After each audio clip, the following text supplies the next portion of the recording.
आज का ये वीडियो यूडीएसपी पे हुए नए चेंजेस से संबंधित है। यूडीएसपी पोर्टल में कई सारी तब्दीलियां देखने को मिल रही हैं। उस तब्दीली को डिस्कशन करना और आपके साथ साझा करना ये हमारे लिए ज़रूरी है, ताकि आपको रिपोर्टिंग करने में आसानी हो सके और आप समझ लें कि नए क्या क्या चेंजेस हुए हैं और उन चेंजेस करने का क्या पर्पज़ है। उस उद्देश्य को जब आप समझ पाएंगे तभी आप रिपोर्टिंग करने में आपको आसानी होगी। आपके साथ पहले भी ये डिस्कस किया जा चुका है कि इस पोर्टल पे जो नए चेंजेस देखने को मिल रहे हैं उन्हीं चीज़ों पे ज़्यादा फोकस किया जाएगा, क्योंकि पहले रिपोर्टिंग की प्रक्रिया बताई जा चुकी है और उस वीडियो में पूरे डिटेल और विवरण के साथ समझाया गया है कि आपको रिपोर्टिंग किस तरह से करना है। यहाँ पे हम जो नए चेंजेस आए हैं उसको हम मेनली डिस्कशन करेंगे और शुरुआती फेज़ जो स्टेप वाइज रिपोर्टिंग का प्रक्रिया है उसको भी ब्रीफ में, मुख्तसर में हम यहाँ पे आपको समझाते हुए आगे बढ़ेंगे। तो सबसे पहले यहाँ पे आप देख सकते हैं आभा आईडी, आभा address, district, block, sub centre और रेवेन्यू विलेज। तो इन किसी भी कॉलम को या बॉक्स को आपको टच नहीं करना है। फर्स्ट नेम में जाएंगे, फर्स्ट नेम में जाकर जो भी न्यू पेशेंट होगा उसका नाम यहाँ पे इंटर करेंगे। जैसे हमने यहाँ पे लिख दिया अनाम, पेशेंट का नाम देख सकते हैं कि आप पेशेंट का नाम यहाँ पे एंट्री कर लिया गया है। इसके बाद आपको क्या करना है, पेशेंट की एज एंट्री करना है। यहाँ पे देखिए आप डेट ऑफ बर्थ एंट्री कर सकते हैं या एज पे जाकर उसकी पर्टिकुलर एज लिख सकते हैं। इसी तरह जेंडर, सेक्स में जाकर उसका मेल फीमेल का ऑप्शन आप एंटर कर सकते हैं। मोबाइल नंबर, चूँकि ये प्राइवेसी के लिए 00 नंबर दिखाया जा रहा है कि 10 टाइम्स 0 या जो भी पर्सन का मोबाइल नंबर है आप उस मोबाइल नंबर को यहाँ पे एंट्री करेंगे। इसी तरह से यहाँ पे डिस्ट्रिक्ट में जाकर आप देख सकते हैं कि सारे डिस्ट्रिक्ट का यहाँ नाम है, जितने उत्तर प्रदेश में डिस्ट्रिक्ट हैं वो सारे डिस्ट्रिक्ट का नाम यहाँ पे आपको दिखने को मिल सकता है। आप यहाँ पे छोटा सा सर्च लिखा हो, इसमें जाकर आप अपने डिस्ट्रिक्ट का नाम सेलेक्ट कर सकते हैं। इसके बाद अपने ब्लॉक का नाम कर सकते हैं जहाँ की वो पेशेंट रहने वाला है। इसके बाद रेवेन्यू विलेज, आप यहाँ देख सकते हैं कि किस रेवेन्यू विलेज का पेशेंट है, तो वहाँ पे उस रेवेन्यू विलेज को आप सेलेक्ट कर सकते हैं। जैसे हमने थुनी ले लिया, ठीक है। इसके बाद जो है आपका house number, address, landmark, pin code, ये बहुत सारी बेसिक चीज़ें हैं।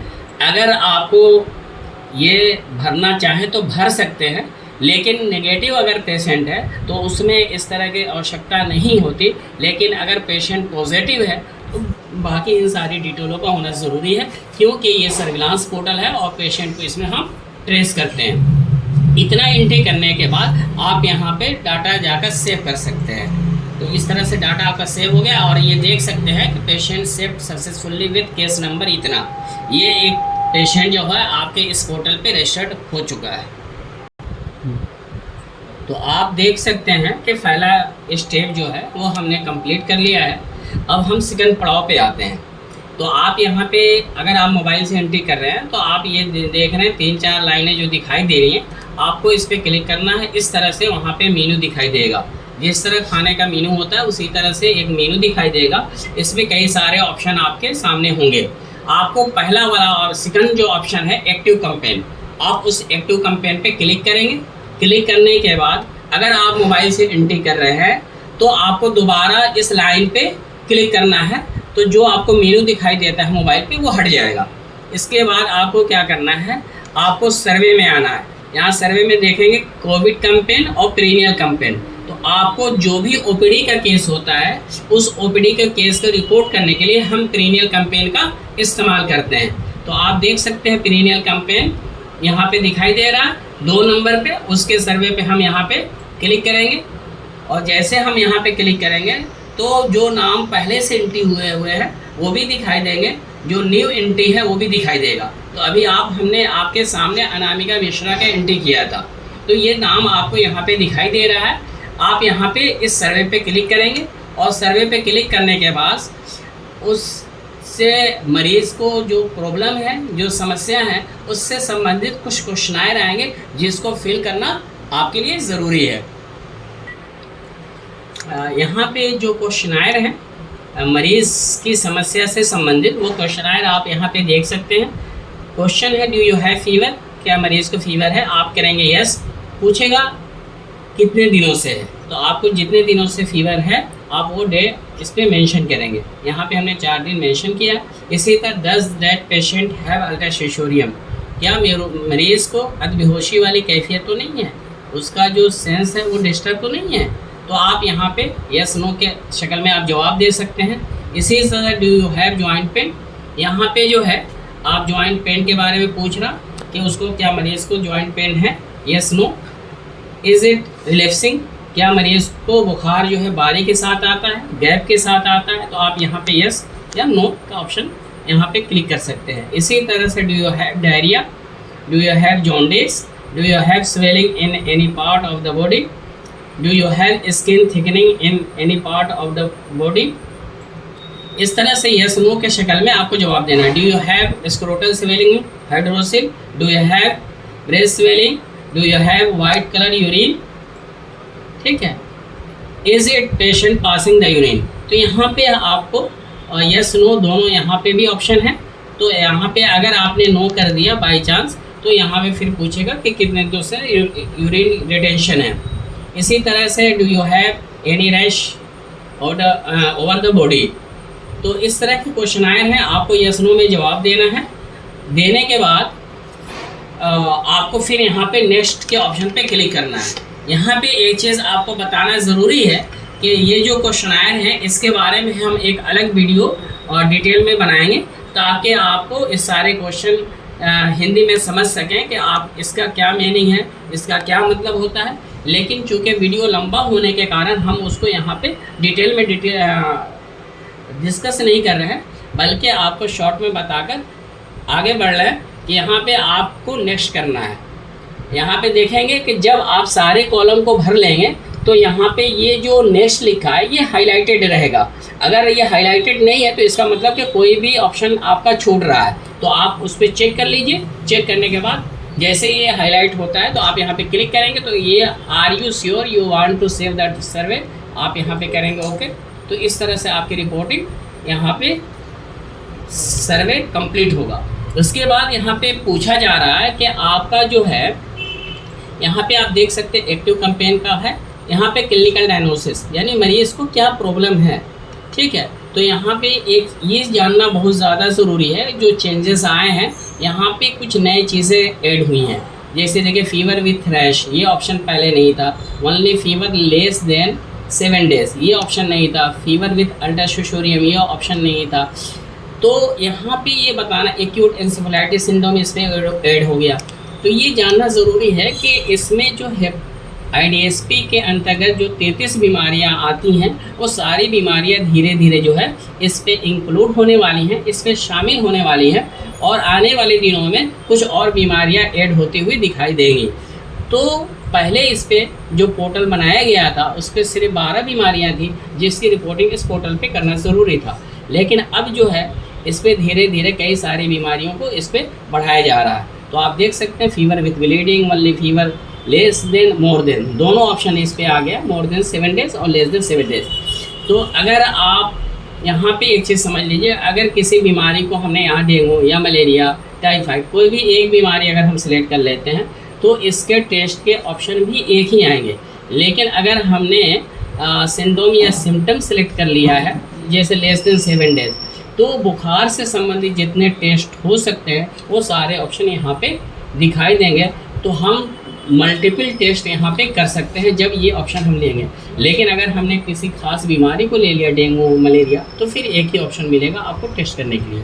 तो ये चीज़ आप यहाँ पे अच्छी तरह से समझ लीजिए। डेट ऑफ ऑनसेट जो वहाँ पे 4 दिन दिखाया गया था, तो आप यहाँ पे 6 नवंबर आप ले सकते हैं। ओपीडी का केस ओपीडी ले सकते हैं। फिर यहाँ पे आप नेक्स्ट का ऑप्शन पे क्लिक करेंगे। इसके बाद जो है जो ऑप्शन है वो सिंपल एडवाइस का ऑप्शन है।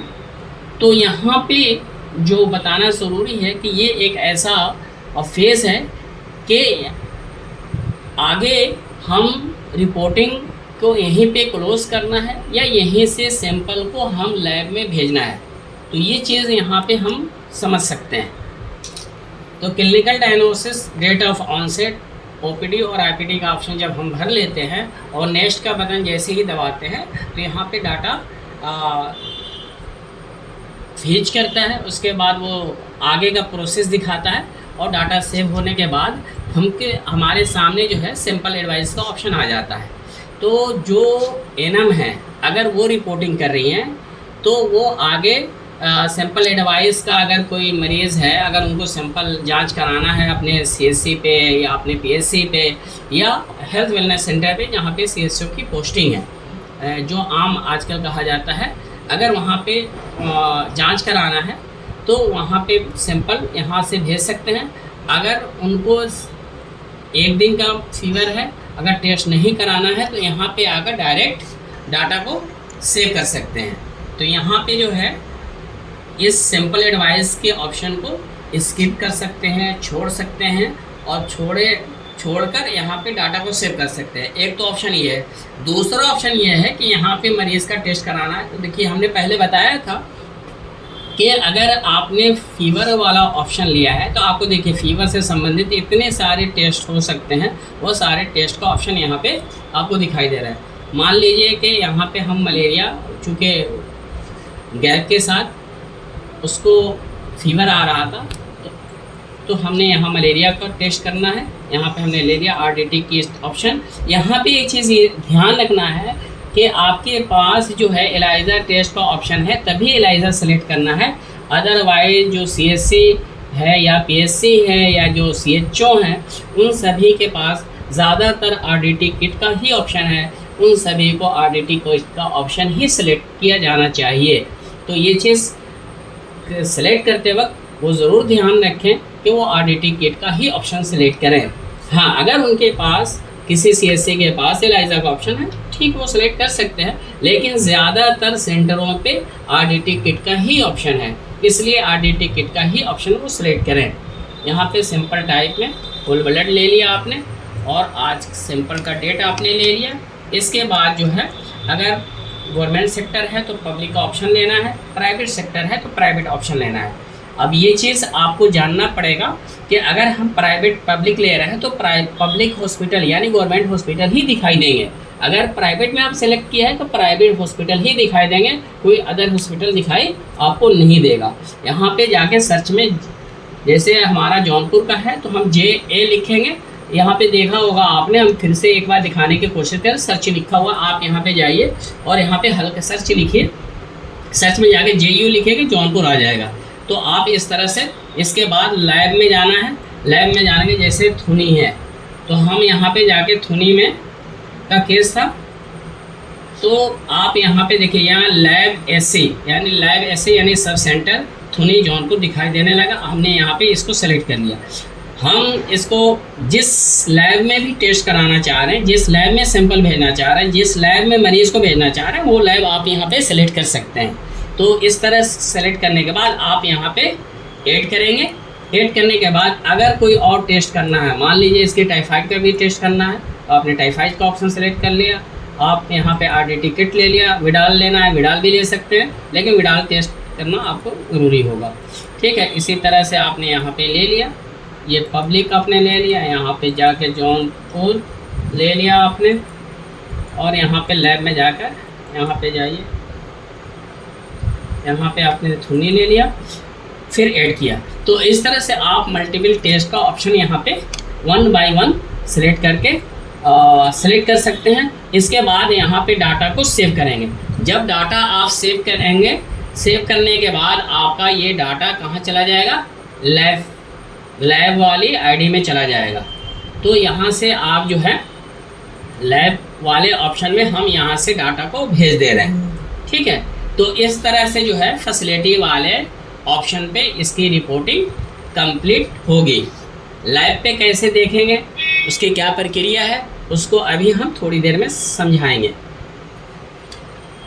जैसा कि हमने बताया था कि थोड़ी देर में बात करते हैं, तो हमने लैब आईडी ओपन कर रखा है।